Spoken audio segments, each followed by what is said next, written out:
Realmente, si nos ponemos a pensarlo, nos están dando lo que ellos quieren que nosotros veamos, el cine que sí está permitido. Vuelve a ser esta manera de control, aunque estemos incluso pagando. Yo provengo de un pueblo en el cual sí hay una sala de cine comercial que se inauguró hace 2 años, pero voy y me acerco a la sala comercial y claro, estoy viendo solo películas de Hollywood, ni una mexicana, y si hay una mexicana es de comedia, que no está mal, pero realmente necesitamos un poquito más. Pero creo que hay más cosas que se pueden mostrar de nuestro México, porque solamente como que se fueron todo hacia lo cómico y sí a temas muy banales, muy por encimita, y hubo muy pocas películas mexicanas que sí tocaron temas bastante difíciles. Pero realmente no hay un esfuerzo por estos duopolios, no voy a decir nombres por no quemar a Cinemex y a Cinépolis, Qué bueno.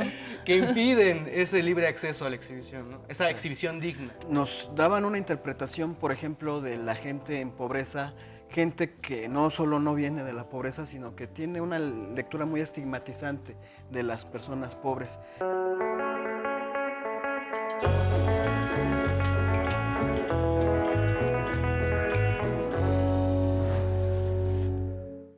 Bienvenidas y bienvenidos al Desfiladero. Muchísimas gracias por seguirnos acompañando, por sintonizarnos, por compartir nuestro contenido en redes sociales, pero sobre todo por seguir en este canal y formar parte de la opinión.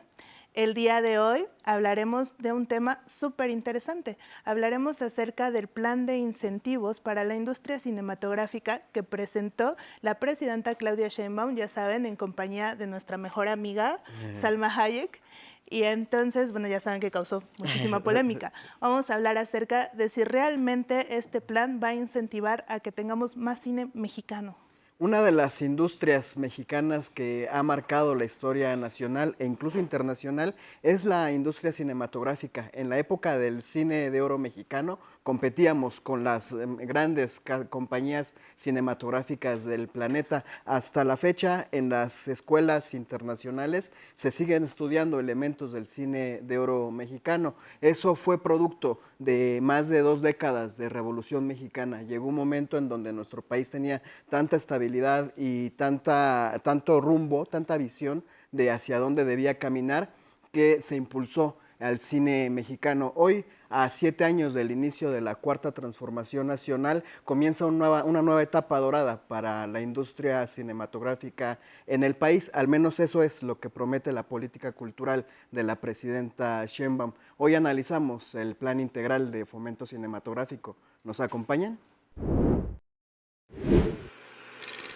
Si alguna vez has salido del cine preguntándote por qué casi todo lo que ves viene de Hollywood, sí, no es casualidad. Durante años hacer cine en México ha sido una carrera cuesta arriba. Falta de financiamiento, pocas pantallas y una industria que compite en desventaja. Pero ahora el país está apostando a cambiar eso. Por eso, hoy en el Desfiladero vamos a hablar del Plan Integral de apoyo al cine nacional. Pero antes, contexto. El 13 y 14 de febrero, la presidenta Claudia Sheinbaum, junto con la secretaria de Cultura Claudia Curiel, la titular de IMCINE Daniela Alatorre, la directora de Indautor Karina Luján y la actriz Salma Hayek presentaron una estrategia para fortalecer toda la cadena del cine, desde la formación hasta la exhibición.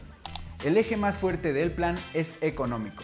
Un incentivo fiscal que permite recuperar hasta el 30% del ISR sobre lo que se gaste en México, con un tope de 40 millones de pesos por proyecto. Aunque no es dinero sin condiciones, al menos el 70% de los servicios deben ser nacionales, buscando que el talento, los empleos y la producción se queden en el país. Pero ¿quién puede entrarle? Desde casas productoras mexicanas hasta extranjeras, siempre que trabajen en México. Las reglas son claras. Las películas y series deben tener mínimo 40 millones de pesos de inversión, los documentales 20 millones y los productos de animación 5. Sin duda se trata de una idea ambiciosa, atraer producciones internacionales sin desplazar a la industria local, generando inversión pero también soberanía cultural. Además, el plan no llega desde cero, se refuerzan apoyos existentes como Focine y Eficine y se apuesta por formar nuevas generaciones ampliando espacios como el Centro de Capacitación Cinematográfica. Y no solo se trata de producir más, sino de que el cine mexicano se vea más. Por eso también se plantean nuevas reglas para su presencia en salas y plataformas, junto con una política para formar público.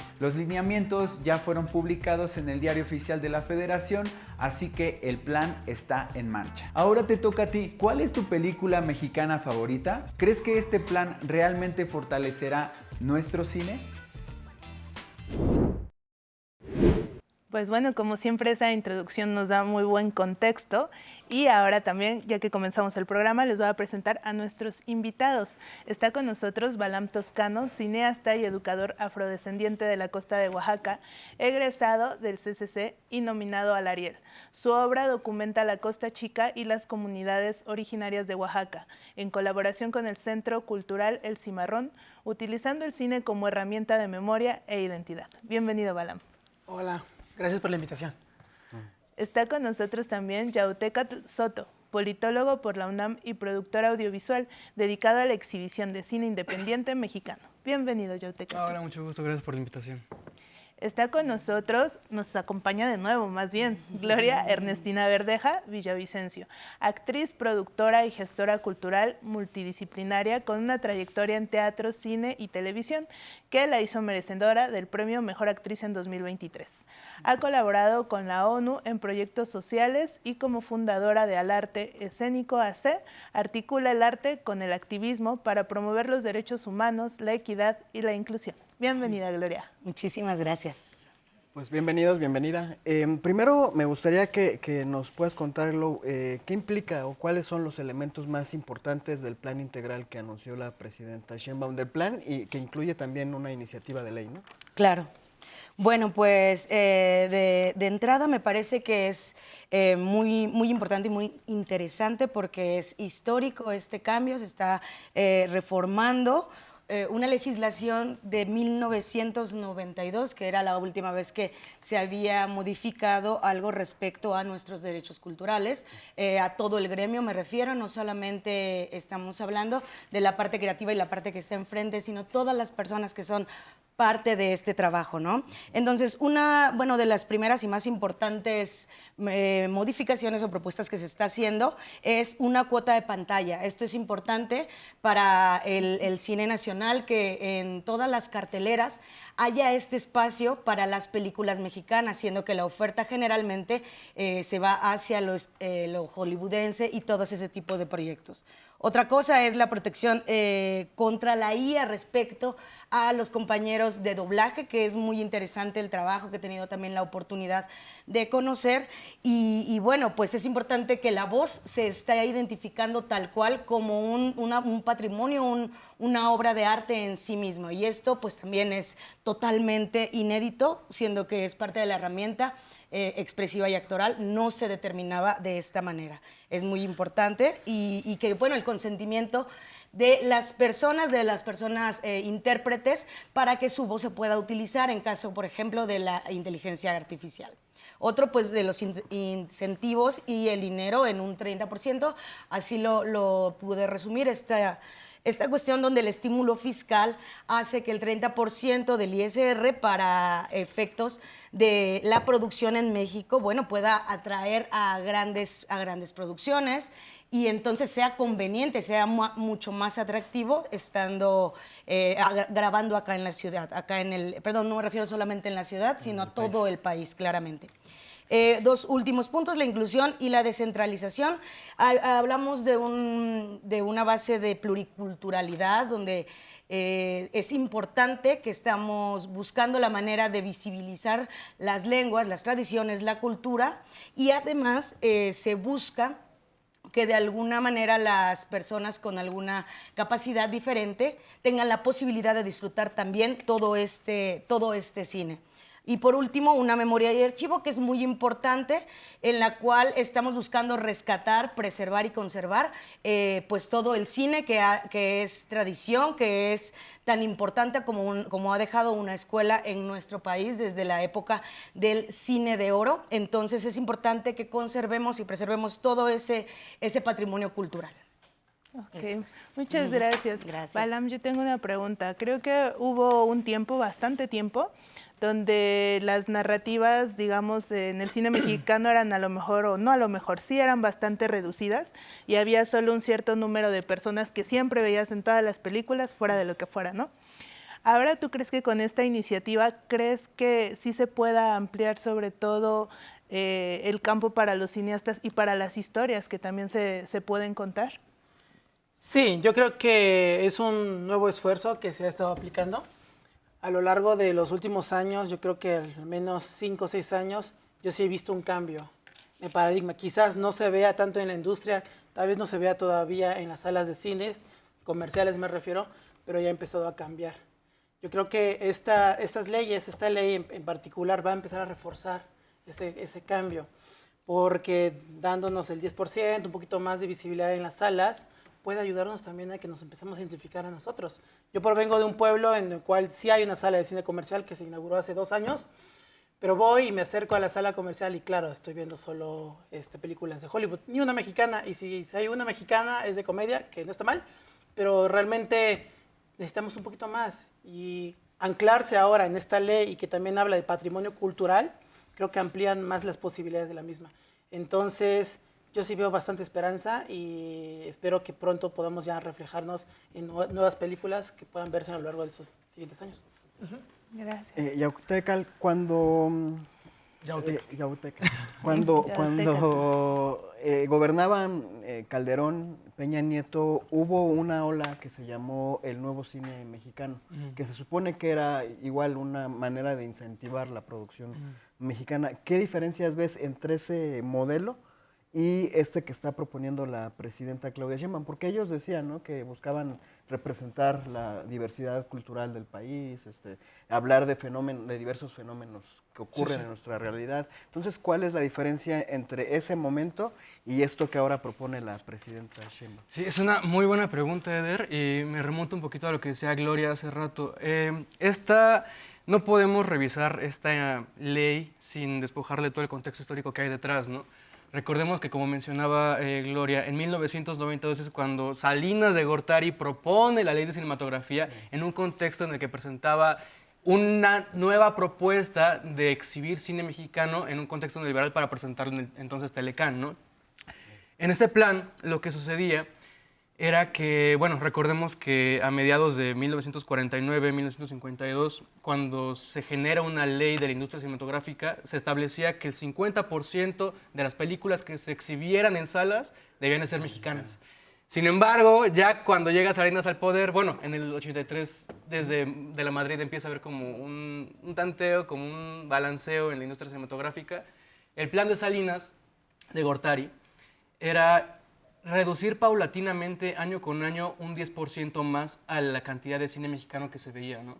Entonces, pasó en el 93 del 30% al 20% y finalmente al 10%.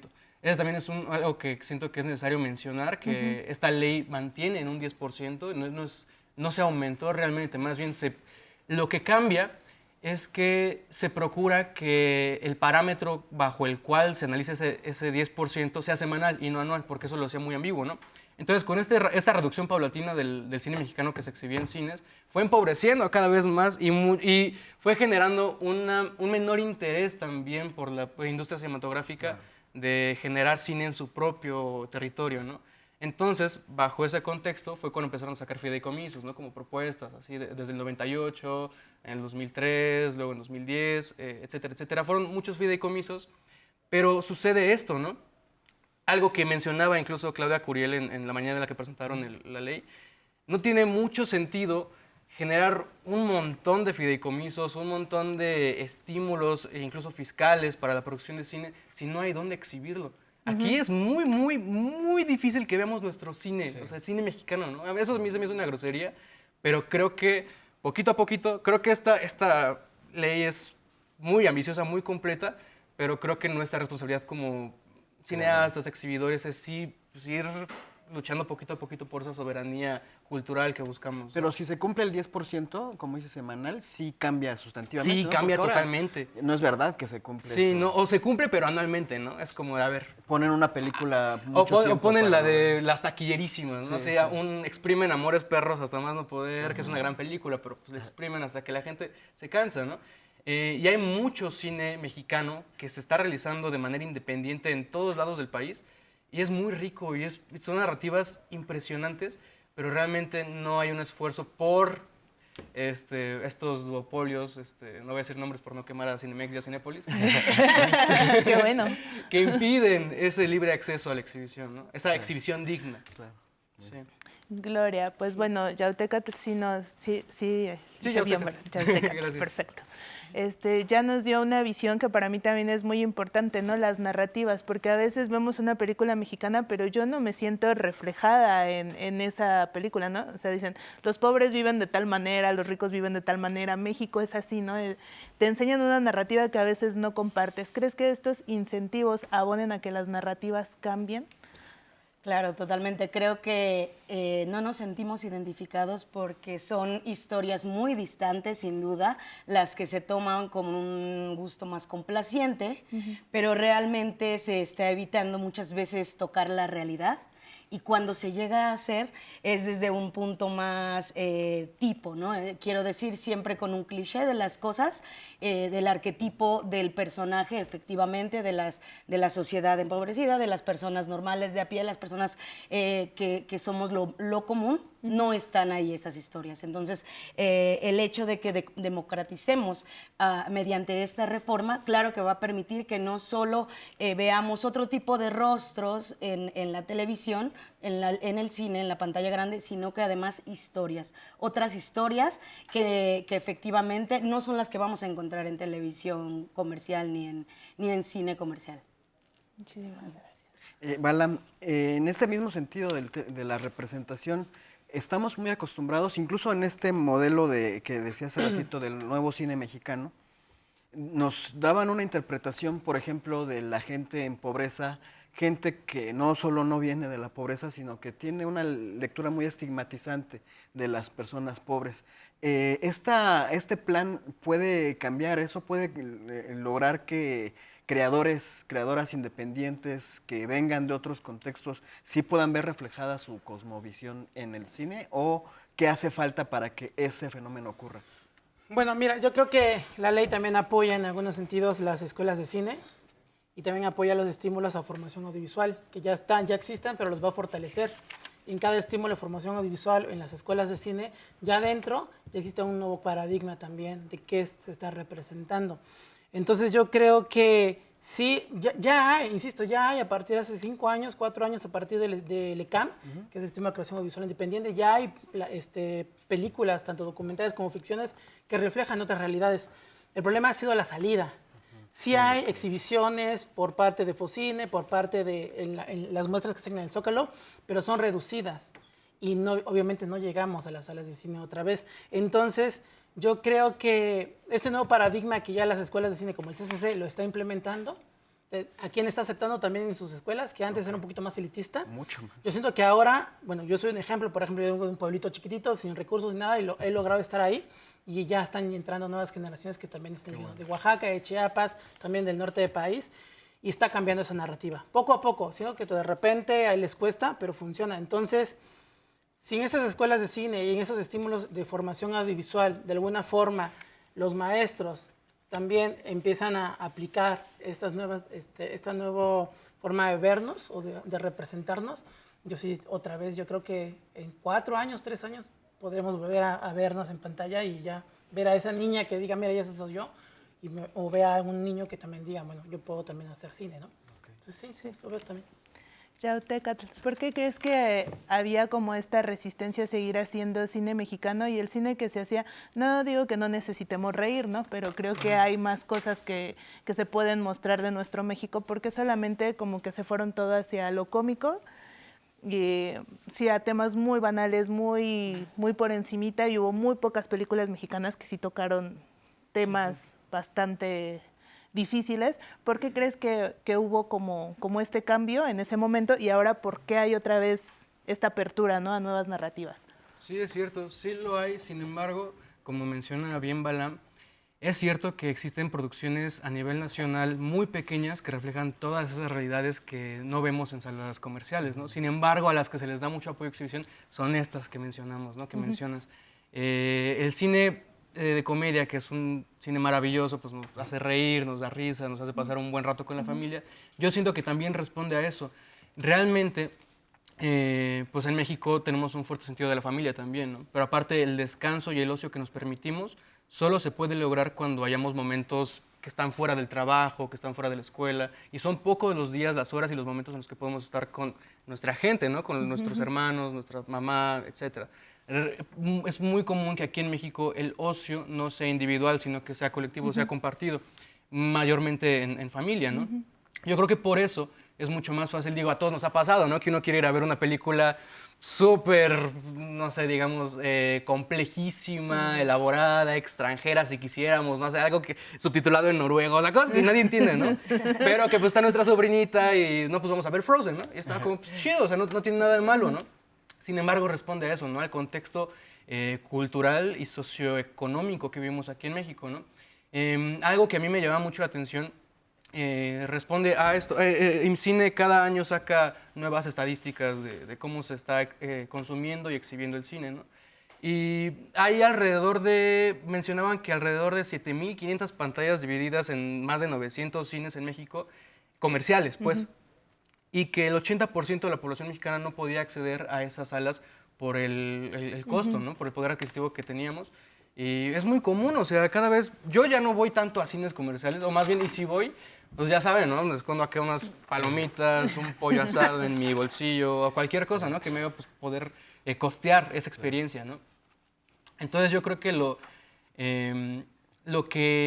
algo muy rescatable de esta ley es que hay un apoyo también que se está mencionando, que es para apoyar a sitios, lugares de exhibición independiente, y ellos tienen como responsabilidad de exhibir 30% de cine nacional, ¿no? Y eso está muy chido porque realmente podemos analizar este fenómeno que dices desde antes, ¿no? Incluso en la ola del cine de oro mexicano, las realidades que veíamos no eran tan reales, ¿no? O sea, veíamos un cine de Pedro Infante bien divertido, de Cantinflas bien divertido, pero rara vez veíamos algo real, ¿no? Estaba como muy tergiversado, sin embargo, técnicamente nos fortaleció mucho, ¿no? Fue después, con esta ola cargada de mucho nepotismo e influyentismo priista con la industria, en general con todas las industrias, que se fueron alivianando a ciertos sectores, digo, más bien a ciertas poblaciones del gremio que les convenía hacer cierto cine, y se fue abaratando mucho más, incluso ya con la televisión, ¿no? Y con la centralización de las producciones televisivas en muy pocas personas, ¿no? Entonces eso, junto a lo del Telecán, junto a la reducción de exhibición, fue haciendo que lo que más que veíamos en cines era producciones gringas que traen mucha comedia y que, si nos damos cuenta, aquí hay un gran vacío de cine infantil. Y en Estados Unidos no, hay mucho, consumimos mucho cine infantil, pero viene de Estados Unidos, ¿no? Entonces ahí es donde yo veo ese vacío también. Y creo que este intento de querer visibilizar más cine, el 30% en salas independientes, sí va a procurar que se vean más narrativas, ¿no? Ahora también pasa algo, perdónenme que me voy extendiendo un poquito más, ya nada más un poquitito más. Sucede mucho que también queremos mostrar realidades muy crudas únicamente por el morbo que puede generar en festivales extranjeros, ¿no? Y digo, sucede que queremos manifestar nuestras realidades inmediatas, eso es correcto, está chido, pero sí hay muchas producciones, maquillismo, de directores franceses, ingleses que vienen aquí a México a realizar producciones de la crudeza y la brutalidad de la vida mexicana, únicamente porque en festivales internacionales se vuelve atractivo, ¿no? Entonces, bueno, eso. Pornomiseria, ¿no? Sí, pornomiseria. Glow.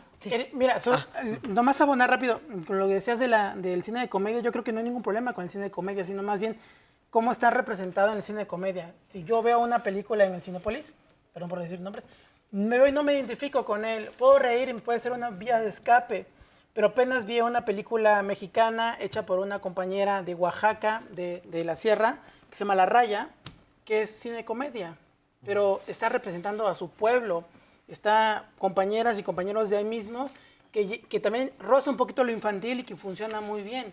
Y a mí eso, otra vez, yo creo que el problema no ha sido La Raya, es de la maestra Yolanda. Ahorita te vuelvo la pieza, me voy ahorita. Ya hay varias películas que ayudan y esos estímulos van a poder fortalecer ese otro tipo de comedia. Ya no nada más vamos a ver güeros o personas que vienen de Ciudad de México, sino también podemos hacer comedia en las comunidades, que a mí eso me abrió un panorama gigante de no hacer solo drama o hacer melodrama o hacer películas que rocen la tragedia. Se puede ir de otro lado, desde otros pueblos originarios o afrodescendencias. Glo, dice el intelectual griego Yanis Varoufakis que ahora mismo la economía ya no se rige, el capitalismo ya no funciona como funcionaba hace 20 años. Ahora son los dueños de la nube los que terminan explotando al resto del empresariado y de la población en general. A ese proceso le llama tecnofeudalismo. Tú decías hace ratito que la última ley de cinematografía se hizo en 1992, todavía no existía las plataformas streaming. ¿Cómo considera la nueva ley o qué tratamiento está planteando la nueva ley el asunto del streaming? Porque pues, también por ahí ha habido un montón de denuncias de que no pagan derechos de autor, de que son los grandes beneficiarios, los dueños de las plataformas, pero no aterriza eso en beneficio de los creadores. ¿Se está considerando este proceso?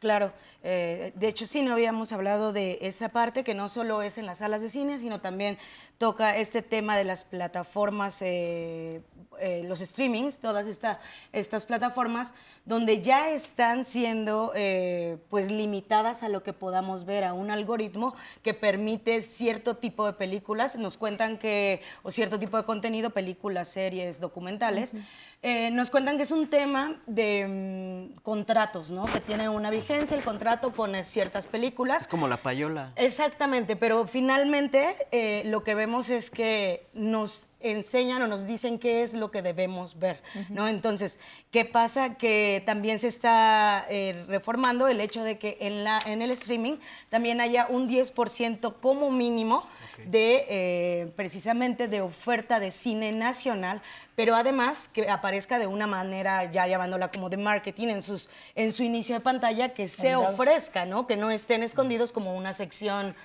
perdida, cuando realmente seguro no encuentras tanto la sección, ¿no? Como cine en español, cine latinoamericano, cine mexicano, y entonces te lleva a telenovelas, con quienes sí tienen algún contrato, pero realmente si nos ponemos a pensarlo nos están dando lo que ellos quieren que nosotros veamos, el cine que sí está permitido. Vuelve a ser esta manera de control, aunque estemos incluso pagando, pero sí es muy importante el impacto que ha tenido desde 1992 a la fecha, todos estos cambios, porque antes para ver cine y sobre todo muy buen cine tenías que ir específicamente a un cine como una cineteca, a un lugar, a algún cineclub, a alguna sala incluso escondida por ahí, ¿no? Remota.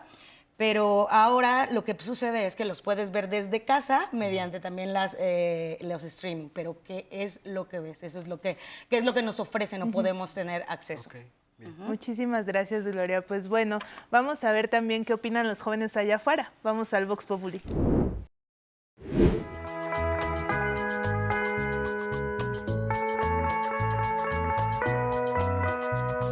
¿Les gusta el cine mexicano? Me encanta, o sea, uf. Sí, pero siento que necesito ver más. Sí, tengo un gusto por ahí por el cine mexicano. Pues poquillo.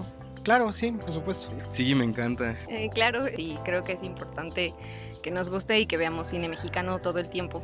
Sí, me gusta el cine mexicano. ¿Qué tipo de películas nos podrían recomendar? No nos moverán, es una de las mejores recomendaciones recientes, véanla. La cocina de Alonso Ruiz Palacios. Cualquiera de Pedro Infante es muy buena, Los Tres García son buenísimas. Y ya como de lo moderno, o sea, ahí varía. Es Viento Negro, una película, es una tragedia muy buena. Bueno, yo siempre recomiendo mucho Sujo. Nudo Mixtape Huasteco o Valentina o La Serenidad. Creo que son películas muy buenas y que abordan temáticas importantes. ¿Conoces un poco lo que recientemente se ha manejado desde el gobierno, la ley de cine y audiovisual, estos incentivos que están empezando a impulsar desde el gobierno federal? No estoy informado de este tipo de incentivos ni nada por el estilo. Sí, justamente me tocó ver la conferencia de prensa que se hizo el domingo, también el viernes que se presentó la nueva ley de cinematografía. Sí hay intenciones, pero debemos de justamente robustecer la distribución y la exhibición. Es explorar las distintas oportunidades, ¿no? Sobre todo el intentar explorar más allá. Están muy chidas esas iniciativas en expandir más el cine mexicano. La neta, yo creo que sí podría salvar muy bien a la industria aquí. Creo que es muy importante, muy valioso y esperanzador, pero creo que sí me gustaría también informarme más para saber qué cosas se van a hacer al respecto, ¿no? Pues lo que sé es que se van a hacer unos retribuciones del ISR, que es como el 30% creo que se le pide a las producciones, con tal de que colaboren con empresas mexicanas, y también acerca de que se van a hacer más incentivos para la producción y exhibición, como lo han hecho ya con otros estímulos. La verdad yo conozco poco de lo que se está haciendo. Pues realmente no sé qué tanto vaya a funcionar, como que haya más estímulos. Sí, vi recientemente, ¿no?, que había, me parece, un incremento al 30% en estímulos fiscales. Cuando leí la nota me pareció como todavía muy ambiguo. Habrá que ver, yo creo que el próximo año en las convocatorias, pues eso pasa casi que cada reforma, cada sexenio, siempre hay, ahora sí va a cambiar el cine mexicano, ahora sí el estímulo va a ser diferente. Y digo, ahí están las estadísticas, cuántos directores no hacen una segunda película, pero hasta no verlo, hasta no sentirlo, creo que realmente pues vamos a ver dónde aterriza y cómo aterriza. Quiero saber si ustedes creen que hay algo que cambiar. Definitivamente, y sobre todo por experiencia personal, la distribución y exhibición de las películas. Pues creo que sí hay muchos lugares de donde atacar el problema. Una de ellas, por supuesto, es la distribución. En México hay mucho talento joven y creo que quizá proponer una incubación de talentos jóvenes sería algo muy potente. Es un problema muy complejo y multifactorial, entonces creo que todas las áreas tienen puntos de oportunidad, ¿no? Sin embargo, creo yo que el mayor problema es el duopolio. Que Cinemex y Cinépolis sean quienes dominen la exhibición es un problema muy grave, porque hay una coladera gigante que no permite que pasen otro tipo de obras. Creo que es, digamos, lo más urgente, que al menos, no sé si haya algún programa de distribución por parte del Estado que, sino que no que le compita, que sí sea una verdadera alternativa al duopolio. Está muy interesante la conversación ahorita fuera del aire, porque seguimos hablando del proceso de cinematografía de las películas de oro, y a mí me surge una duda, Yautecatl. Primero, ya se ha hablado mucho de las pocas mecanismos de salida que hay para el cine mexicano. Tengo la duda de cuáles son esas pocas salidas. No sé si ahorita mismo haya salas especializadas en promover el cine nacional actual que se está promoviendo. Y la otra es, de manera concreta, este plan, ¿cómo piensa integrar a las y los cineastas independientes? ¿Cómo piensan hacerlo más incluyente? Porque regresando al ejemplo del nuevo cine mexicano, pues una de las grandes críticas es que los fideicomisos se repartían de forma discrecional entre compas, entre cuates, y siempre terminaban beneficiando a los mismos, ¿no? O sea, no diré nombres para que no se ofendan Luna y García, ¿cómo se llama? Sí, Gael García. Gael García, pero siempre beneficiaban a los mismos personajes, a los mismos creadores. ¿Esta iniciativa está tratando de combatir esa lógica o tú crees que va por el mismo camino? No, sí, yo creo que sí. Incluso la forma en la que nos lo presentan, pues lo dicen, ¿no? Como que se busca eso. ¿Pero sí, cómo lo busca? Ajá, a través de estímulos, y también como no solo estímulo a creadores, sino también espacios de exhibición y a escuelas de formación, como decía Balam, ¿no? Eso me parece muy interesante. Recordamos, sí, que en 2020, creo que es 2020 y 2019, se quitan los fideicomisos y sale Focine, ¿no? Y como tú dices, ¿no? Es muy cierto que siempre se le muestran las mismas personitas, ¿no? Y digo, pues, ya tampoco queremos quemar a los Zuritas y a los Derbez. Sí. Pero sí, es muy cansado realmente, ¿no? Y ahora hay algo que aquí me gustaría poner en discusión, que es que no todos los cines y no todas las creaciones cinematográficas quieren ser exhibidas en los mismos espacios, ¿no? Y creo que es algo importante que lo menciona la misma ley, que ya no es solo ley de cinematografía, sino también de audiovisión, ¿no? eso también abre un panorama muy, muy fuerte, ¿no? Por ejemplo, yo conozco ya muchos creadores cinematográficos que ya no quieren ser exhibidos en cine porque saben que ha sido muy centralizado y sectorizado y quieren mejor que sus proyectos sean de 1 minuto en redes sociales, ¿no? Es completamente válido, ¿no? Entonces, este tipo de, bueno, la ley, volviendo a tu pregunta, siento que sí se fortalece y se procura que ese tipo de, para empezar, sigue siendo sesgado un poquito a un consejo que va a decidir qué pelis van, qué pelis no, pero sí se procura que haya una mayor distribución a producciones que sean para poblaciones en situación de vulnerabilidad, no me gusta decir vulnerables, más bien que han sido vulneradas históricamente. Por ejemplo, como, digamos, pueblos originarios, pueblos indígenas, afromexicanos, mujeres, infancias. Hay un vacío enorme en cine de infancias aquí en México. Entonces, si se hace cumplir esa parte de la ley, sí vamos a llegar a buen puerto. Ahora, a lo que yo voy, que voy a seguir sosteniendo, es que este 10% nunca nos va a ser suficiente, ¿no? Y también es importante que sí se vea esta ley como una ley integral de apoyo al cine, ¿no? No solo como la Ley Federal de Cine y Audiovisión, sino como una ley integral que es interinstitucional también, ¿no? O sea, interviene CEP, interviene Cultura, interviene escuelas, porque se entiende que la exhibición y la demanda de cine mexicano tiene que ir, más bien que la exhibición y oferta de cine mexicano tiene que ir acompañada de una demanda de cine mexicano y realmente casi no, bueno, al menos en mi contexto muy personal, en el cine en el que yo he trabajado, es muy difícil porque a mí me encanta, procuramos, como dice Balam, estar colaborando con festivales de cine de documental, las nuevas narrativas divergentes, pero la gente va y sale y, al menos ahí en el cine Víctor Manuel Mendoza, no todos, mucha gente agradece mucho el cine mexicano y es muy, muy, muy bonito eso. Pero mucha gente también dice como, oye, pues ¿por qué nos ponen puro documental, no? Es como, chin, ¿no? O sea, entonces también se tiene que ir ejercitando también cómo seguimos siendo afectados por el consumo que nos fue impuesto prácticamente por una industria cultural gringa, ¿no?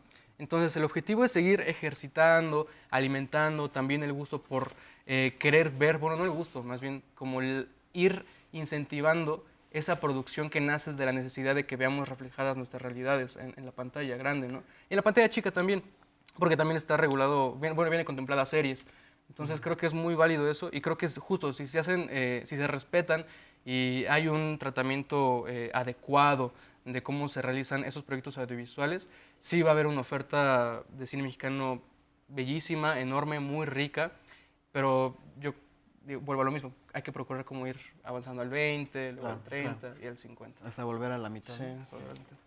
Balam, yo sí quisiera preguntarte, nosotros, bueno, y desde aquí yo puedo ver que tú eres un error en la Matrix, ¿no? O sea, porque ¿cuántos cineastas afrodescendientes uno conoce, no? Entonces sí, eres ahí un pequeño error, a alguien se le zafó dejarte en tu lugar. Bueno, ¿qué crees que hace falta para que no seas un error en la Matrix? Para que haya más apertura, para que hablemos de un cine afrodescendiente fortalecido. Porque yo no sé también si nos podrías comentar, ¿no? Si tú tienes a lo mejor apoyo de tu mismo barrio, de tu mismo pueblo, si hay personas que también están interesadas y cómo sería, ¿no? Ese apoyo para que tú no fueras un error en la Matrix. Es complejo. Mira, cuando salieron los resultados de las diferentes convocatorias del año pasado, noté que los pueblos afromexicanos no ganaron ni una.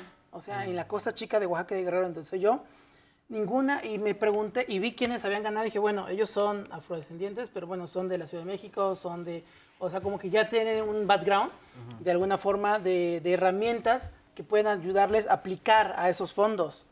En mi pueblo no existen.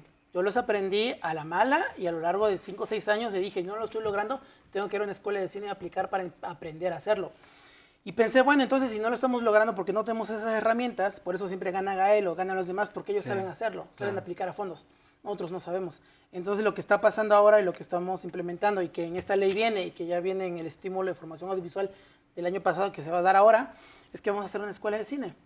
Vamos a hacer esa escuela de cine en la costa, en donde nosotros podamos aprender las herramientas, sí, industriales, que no tiene nada de malo, y darle la vuelta a eso, para que podamos empezar a contar las historias. Y justo ya no sea un error en la Matrix, y que las compañeras y compañeros que se están ahorita formando en un clubcito de cine que tenemos ahí, puedan ya el siguiente año poder aplicar bien, y ya ganar algún estímulo, y poder empezar a contar las historias. Porque ¿cuántas películas de afrodescendientes conocemos? Están las de Medellín, están las de André, que son bellísimas, está la de Jorge Pérez, que es La Negrada, pero de ahí se acabó. Las nuevas películas que ahorita vi que están ganando y que quedaron en Berlín son de afrodescendencias de Haití, por ejemplo. Pero regresan al mismo tópico, migración y violencia. Y digo, bueno, no somos migración y violencia los afrodescendientes. Mi familia y mi abuela no pasó por esa violencia, no la atravesó. Tiene una historia bella que contar que no se ha visto, ¿no? Entonces, yo creo que por eso tenemos que empezar a formar, sí, audiencias, pero también gente que quiera hacer cine y pues ahora sí que acompañarlos. Porque no, por ejemplo, a mí, en lo largo de mi carrera, no he estado solo. He estado acompañado de personas, asesores, maestros, escuelas, mi misma comunidad que me ha apoyado y me ha incentivado a seguir. Se hizo la lanita para que yo pudiera pagar mi primer año de escuela de cine, que sí, antes se pagaba, ahorita el CCC ya no va a cobrar cuota, que bendito sea Dios que ya no, pero antes sí era una lana de casi 20,000 pesos de jalón, y consíguelos, ¿no? De esa forma, y como no hay tanto público allá todavía, si se sale una película afro, luego llega, digamos, vamos a verla, ¿no? Entonces, insisto, con exhibiciones y cineclubes que se puedan hacer, yo creo que puede funcionar. Globo, a propósito de este proceso de reeducación de las audiencias, sabemos que para, por ejemplo, entrenar a la sociedad a comer comida chatarra, nos la metieron por televisión, en las escuelas, todo el tiempo fueron educando nuestro paladar para acostumbrarnos al consumo de tanta azúcar. Lo mismo con el cine y los contenidos chatarras, ¿no? Es un proceso en donde se nos educa para eso, no es porque los pueblos pobres sean incultos, ¿no? Es una política de Estado. Tú como parte no solo del medio artístico, sino también como parte de la sociedad civil organizada, ¿qué herramientas crees que son necesarias impulsar para reeducar a la ciudadanía a consumir los contenidos hechos en México? Ok, pues creo que ahí vamos primero bien con permitir la exposición de estos trabajos, en este caso del cine mexicano. Eso sería la primera, ¿no? Que nos permitan tener el acceso y que efectivamente, como decía ya, o no nada más se quede en un 10, vaya aumentando. Otra también es promover la educación misma artística, vaya, ¿no? No solo pedagógicamente para quienes se van a dedicar a eso, sino la sensibilización de las infancias, de precisamente los jóvenes. ¿Para qué? Para que entonces ellos deseen ver y hacer cine, ¿no? No nada más haya la posibilidad de tenerlo como una carrera, sino aprender a observarlo, a criticarlo, a simplemente consumirlo. Otra opción también es, además, creo que la manera de promover se ha confundido mucho y se hace de una manera muy muy tramposa, como esto que hablamos de la porno miseria, como de los intereses económicos. Entonces creo que lo más simple siempre es acercar el arte a la comunidad y no pretender que la comunidad se acerque al arte, y entonces no vamos a depender de grandes televisiones, de grandes personalidades para que vengan a anunciar el cine, sino que podemos acercar, por ejemplo, las asociaciones civiles, la organización de la sociedad civil puede acercar talleres a artistas que están estudiando, que están en formación, acercar a las comunidades, ¿no? Esas serían posibilidades. Yautecatl. Si nos pueden ir ya con sus conclusiones. Vamos a ir cerrando.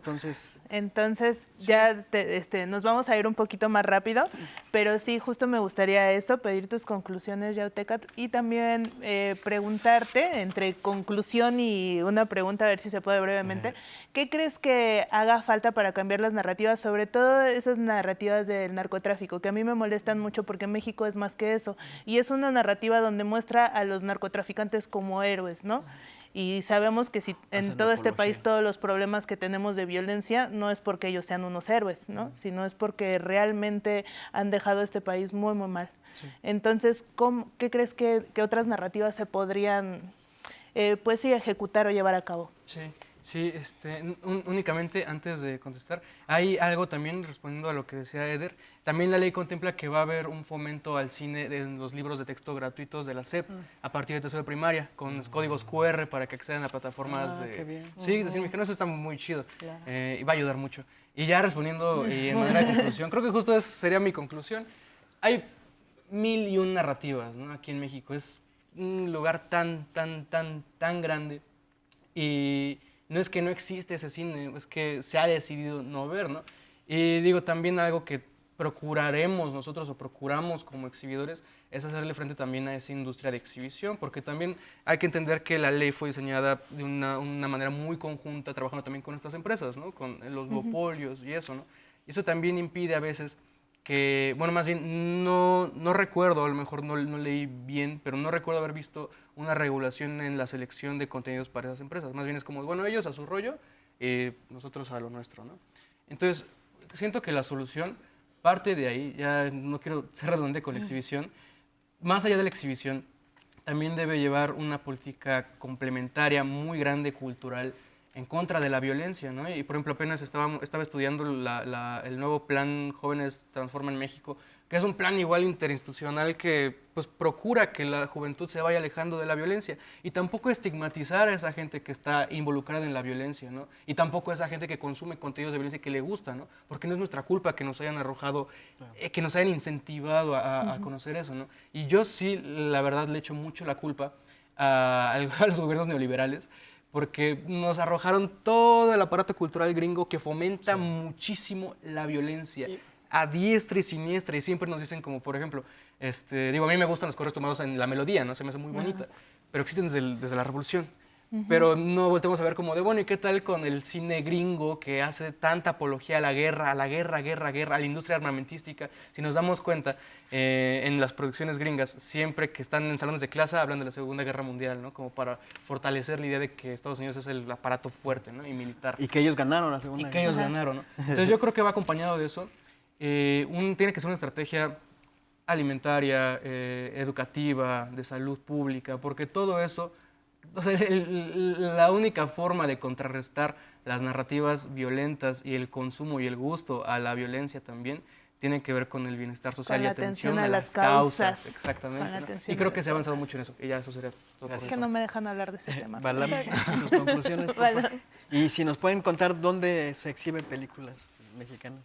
¿Dónde se exhiben y tus conclusiones. Claro, mira, yo siento que es un buen paso, al menos ya hubo un cambio. Yo creo que ya se está mirando desde el 92 a ahorita, ya hay algo. Creo que fortalecer lo que ya había y darle una vuelta a lo que viene funciona muy bien. Ahora es ponerle el ojo y no sacarlo, porque justo vamos a ver a quién van a beneficiar, a quién van a llevar eso. Claro, y si vemos que se va hacia ese lado, pues ya volver a exigir. Que sí se escucha, si se aprieta, se escucha. Entonces, vamos por ahí bien. Entonces... yo creo que no va a ser tan lejano empezar a ver cambios. Yo espero que ya próximamente podamos ver cambios. Ya se vio, sí, trajeron a Salma Hayek, que creo que funciona, porque al final es una persona que todos conocen, mediática, que creo que llama la atención. Y esa llamada de atención, hasta mi mamá me escribió, me dijo, oye, ¿ya viste que Salma Hayek es importante la ley? Así tal cual, y dije, no, pues sí, es importante. Funcionó estratégicamente. Entonces, insisto, yo veo mucha esperanza. ¿Y dónde se puede ver cine mexicano? Ahorita está nuestro cine, la plataforma de Nuestro Cine MX. Está también, híjole, hay una plataforma de exhibición de IMCINE, que tú te la sabes más, la de exhibiciones que van a empezar a apoyar aparte de Focine. No sé cuáles has tenido tú, pero hay varias. Bueno, vamos a poner algunas ahí en los de Oaxaca yo podría decir Cine Nahual y Cine Mixteca, que son fuertes y que sí tienen ahí exhibiciones constantes en la ciudad de Oaxaca. Cine Pitaya Cine también funciona muy bien, que son cineclubes. Pues. Luego, rapidísimo. Claro que sí. Muchas gracias. Pues nada, que me parece totalmente importante esta reforma, que no hay que olvidar siempre la calidad del producto, actoralmente hablando, interpretativamente y en todos los ámbitos de la producción en sí mismo. Para mí también es importante que el mensaje que parte de las narrativas pues vaya alineado a buenos valores, vaya, ¿no? Y por último, pues que las personas se animen a participar no solo como estudiantes, no solo como observadores, sino probablemente como los próximos creadores del cine nacional. Muchas gracias. ¿Recomendar un espacio? ¿Puedo recomendar los espacios de la sección de cine? Consuman cine del cine Víctor Manuel Mendoza. Es el único cine completamente gratuito y que además te regalan las palomitas aquí en la Ciudad de México. Cineteca para raros, cine de Paca y pues un montón de cineclubes. Hay como 400 creo en el circuito de Procine. Entonces ahí chequenlo. Sí. Muchas gracias. Perfecto. Pues muchas gracias por habernos acompañado en este desfiladero. Pues muchísimas gracias por habernos acompañado en este desfiladero. Ustedes pudieron ver que estuvo súper interesante y también en los comentarios déjenos ahí qué narrativas les gustaría que se presentaran también en los cines para que justo los compañeros tengan más idea de qué es lo que nosotros mismos queremos ver. Tenemos que empezar a participar también en este tipo de espacios y de buscar cómo adquirir, cómo acceder a este tipo de espacios. Efectivamente, el Estado mexicano ya dio el primer saque para comenzar a incentivar la industria cinematográfica. Como vimos, la comunidad artística está recibiendo muy bien esta iniciativa. Ahora nos toca a nosotros y nosotras como consumidores buscar y exigirle a las salas de proyección que se proyecte el cine mexicano y no con las personas de siempre, que se proyecte el cine de calidad, el cine independiente.